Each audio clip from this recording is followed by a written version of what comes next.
Kasi yung may babalikan. Meron tayong client galing Ifugao. Nandiyan na siya ngayon sa may terminal sa Pasay. So susunduin natin siya. Baka kami buburahan sa loob ng kotse. Hanap na lang kami ng space na pwede naming pagpwestuhan.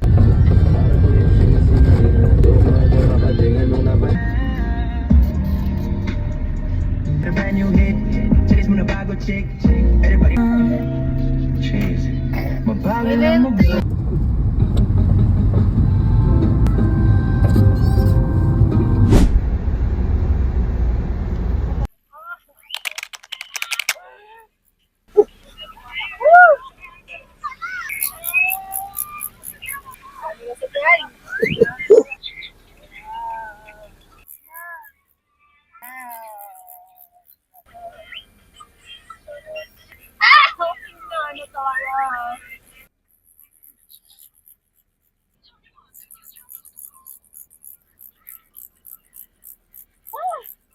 Wait lang.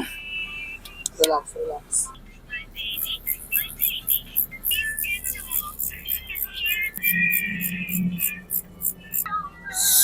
Woo! Tangina. Nakakahilo na.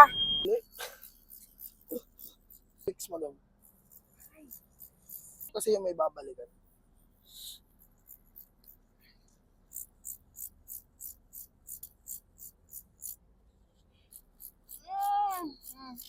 Ito na yung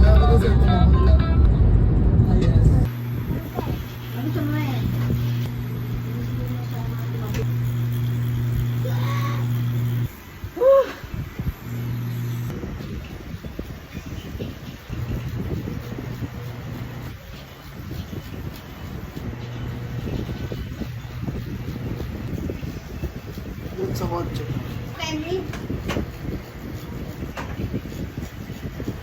Kino?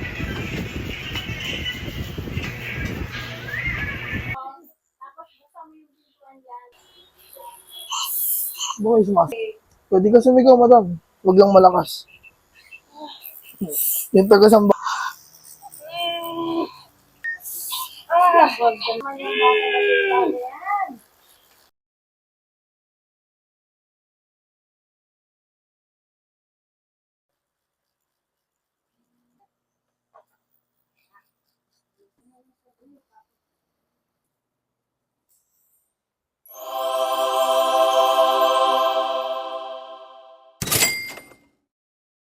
Bali katatapos lang natin ng session dun sa taga Ifugao. Dapat sa kotse ko siya buburahan. Dapat buburahin lahat yung sa kotse. Kaso problema medyo nahihirapan siya gawa nung nasa likod niya tsaka yung nasa paa niya. Nahirapan siya pumesto. Lumipat kami ng spot. Lumipat kami dun sa bahay ng nanay ko, dun may nagburahan. Hindi namin natapos yung session namin. Yung kalahati ng pakpak nung butterfly niya sa likod na malaki. Tapos yung nasa balakang, tattoo niya sa may chan. Bali babalik siya siguro mga after 1 week. Siya magpapahinga na siya saglit. Tapos hinatid na rin natin siya sa Pasig kaganina. Medyo hirap na hirap talaga siya maglakad. Haba-haba pa biyahe niya. Sa susunod na pagbalik niya, sasama niya doon yung asawa niya para hindi siya mahirapan. So sa mga naghahanap ng tattoo removal, 1 session only tanggal agad, free certificate of tattoo removal, PM lang sa Tattoo Connected and sa main Facebook namin sa Mike Jones Tumines and sa TikTok account namin Mike Tumines. 1 session only tanggal agad. Nag-home service kami and pwede rin walk-in dito sa studio. So PM lang kayo, baka kayo nasusunod. Peace out.